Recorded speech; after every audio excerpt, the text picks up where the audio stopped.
भाव बहुत है कि ठाकुर जी ने 7 दिन तक अपने नख पर गिरिराज जी धारण करके रखे, तो ठाकुर जी का जो बाम अंग का जो हस्त कमल था नीला पड़ गया, नील हो गया। क्यों?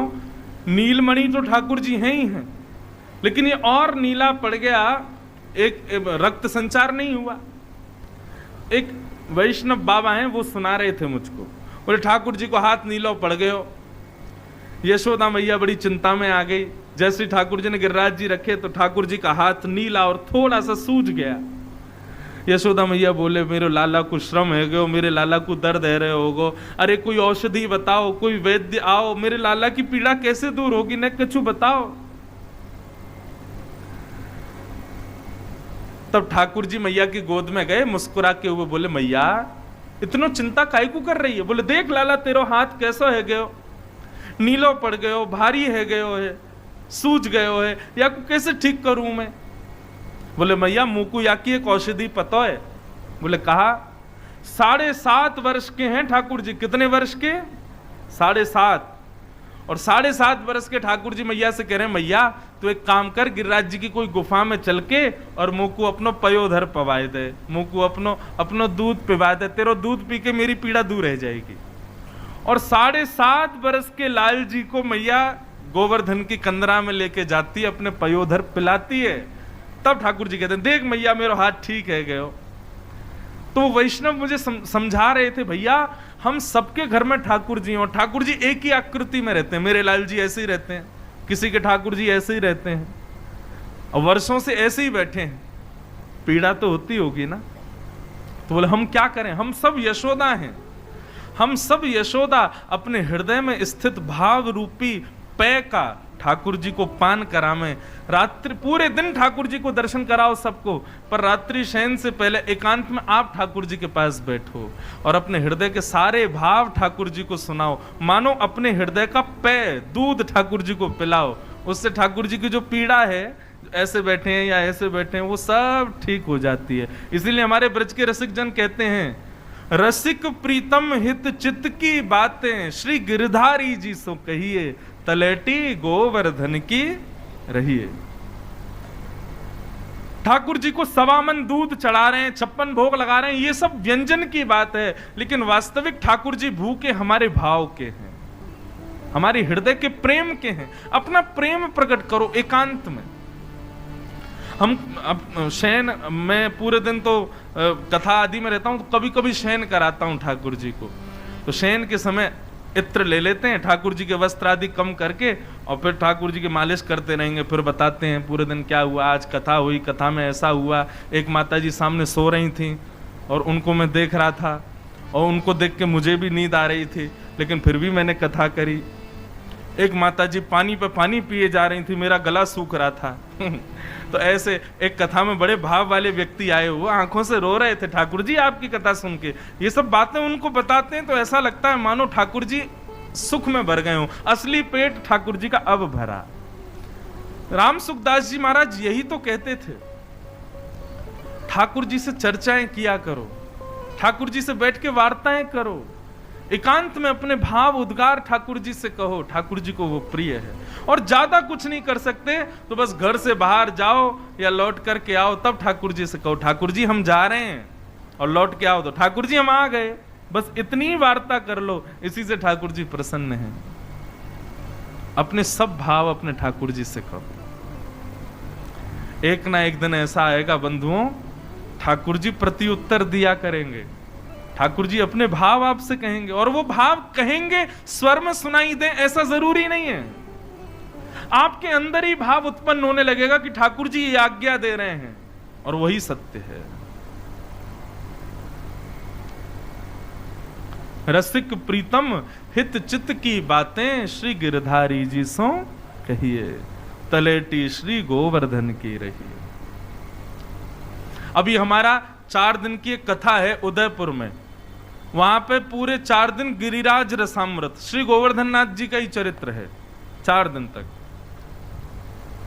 सितंबर में है शायद, 4 दिन श्री गिरिराज रसामृत। तो वहां पे ये सब चर्चाएं और विस्तार से होंगी, नहीं तो गिरिराज जी के तो भाव इतने सारे हैं, इतने सारे हैं। सबको प्रणाम करते हैं, आगे कथा में चलते हैं। आज विवाह करना है ठाकुर जी का। हमारी ब्याह में ज्यादा रुचि नहीं है, लाल जी का ब्याह हो तो हमको ज्यादा सुख मिलता नहीं है। हम तो ठाकुर जी को ब्रज में रहे, वही में आनंद आवे। अगर हमसे कोई कहे महाराज जी खुली छूट है कथा करो, तो हम ठाकुर जी का कोई ब्याह होने ही नहीं दे। लाला तुम तो ब्रज में ही रहो, हे कन्हैया तुम ब्रज में ही विराजो, बस यहां से मत जाओ। लेकिन अब कथा का क्रम है, इतने सब सज गए सामग्री और सब सज धज के बैठे हैं। आज तो गहने दिख रहे हैं सबके। तो मैंने कि चलो अब ब्याह करते हैं।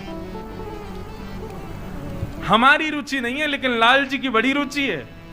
कलते ही रो रहे हैं, मैया कब ब्याह करावेगी मेरो।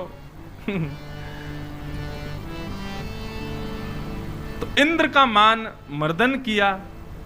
देखो श्रीनाथ जी के 3 नाम हैं, बहुत ध्यान से सुनना। श्रीनाथ जी ऐसे खड़े हैं और एक नाग आपको दिखता होगा, वो नाग ऐसे करके नीचे से ऊपर जाता है। 3 रूप एक साथ विद्यमान है श्रीनाथ जी में, गोवर्धन नाथ में। देव दमन, नाग दमन और इंद्र दमन, 3 ठाकुर जी। देव दमन यानी कि ब्रह्मा का मोह नष्ट किया। नाग दमन यानी कि कालिया नाग पर नृत्य किया, इसलिए नाग जाता है ठाकुर जी के अंग से। और इंद्र दमन मतलब गिरिराज जी धारण करके ठाकुर जी ने इंद्र दमन किया। ये जो ऐसे मुट्ठी बांध करके बैठे हैं ना, ये मुट्ठी ब्रह्मा के लिए है। ब्रह्मा तेरा पूरा ब्रह्मांड मेरी मुट्ठी में है, और देख यहाँ जेठ में मैंने अपनी कमर पे बांध रखा है। जब मन चाहेगा। एक बार ठाकुर जी ने मुंदरी चुरा ली थी राधा रानी की, तो सब सखियां बोले लाला तेरे फेंट में मुंदरी रखी है, फेंट खोल। तो ठाकुर जी बोले फेंट खोल दई ना तो सबरो ब्रह्मांड डामाडोल हो जाएगा। मैंने पूरा ब्रह्मांड बांध रखो अपनी फेंट में। तो ठाकुर जी अपनी फेंट में ब्रह्मांड बांध के मानो अपनी मुट्ठी से ऐसे खड़े, एक भुजा ऊपर करके मानो ये इंद्र दमन, इंद्र का मान मर्दन कर रहे हैं। और यहां कंधे से एक नाग जा रहा है, इसका मतलब कालिया नाग का मर्दन कर रहे हैं। ये 3 स्वरूप एक ही ठाकुर जी में, इंद्र दमन, देव दमन, नाग दमन। और एक और बात बताएं, ये जो श्रीनाथ जी है ना, ये यशोदा के हृदय के ठाकुर जी हैं। मैंने कथा सुनाई है पूर्व में भी, पर आज एक और कह करके फिर मैं आगे चलूं। जब भगवान ब्रज छोड़ करके चले गए, द्वारिका में निवास करने लगे, 16,108 ब्याह हो गए, भगवान के अनेक संतान हो गए, तब वर्णन आता है कि कुरुक्षेत्र में सूर्य ग्रहण के समय पर द्वारिका के लोग भी गए और ब्रज के लोग भी आए।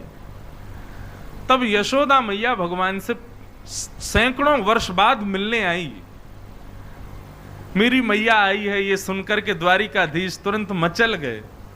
यशोदा मैया को आंखों से कम दिखाई देता है, बहुत वृद्ध हो गई मैया। भगवान की आयु इस समय 100 से ऊपर की रही होगी जबकि ये घटना है, तो सोचो यशोदा मैया की कितनी रही होगी। द्वापर में लोगों की आयु ज्यादा होती थी ना, तो यशोदा मैया का हाथ पकड़ करके ठाकुर जी लाए और मैया से बोले, मैया देख सामने देख, ये सब तेरो ही परिवार है। मैया बोली, अरे जल्दी बता लाला तेरी बहू कौन सी है। ठाकुर जी बोले, कौन सी बहू तो मिलवाऊं। बोले लाला मैंने सुनिए तेने बड़े ब्याह किए। बोले हाँ मैया 16,108 हैं और बोले सब तेरी देन है। मैया बोली क्यों। बोले कार्तिक के महीना में यमुना में दीप दान करती, तो दीप डालते हुए कहती, हे यमुना मैया मेरे लाला को कोई की नजर ना लगे, हे यमुना मैया मेरे लाला खूब बलवान है जाए, हे यमुना मैया मेरो लाला खूब अच्छो है जाए, हे यमुना मैया मेरे लाला को खूब नाम है जाए, हे यमुना मैया मेरे लाला के बहुत सारे ब्याह है जाए। ये तुम यमुना में दीप दान तुमने कार्तिक में किए, वही को प्रभाव है। मैं ये देख कितने सारे ब्याह है गए मेरे। सबसे मिले यशोदा मैया। फिर जब सब चले गए ना, ठाकुर जी बोले अब एकांत में मुझे मैया के पास बैठने दो, सब जाओ यहां से। और आज 100 वर्ष से भी अधिक वर्ष बाद ठाकुर जी यशोदा मैया की गोद में सर रख करके लेटे हैं। द्वारिकाधीश हो गए अब तो। मैया ठाकुर जी को सहला रही है, वार्ता चल रही है। तब ठाकुर जी ने एक बात कही मैया से, बोले मैया मैं गैया चरावे जायो करतो, यदि नेक भी विलंब मोकू आवे में है जातो, तो मेरी मैया मचल जाती कि आज कन्हैया कहां चलोगे हो, इतना समय कैसे लग गए हो। मेरे रूप में, मेरे भाव में, मेरे प्राण में तेरे प्राण बसते मैया। तो कुछ सांची बताऊं, जा समय में वृंदावन से आ रहे हो ना, मुझको केवल एक बात को कष्ट हो कि मेरी मैया प्राण त्याग देगी, मेरे बिना रहना पावेगी।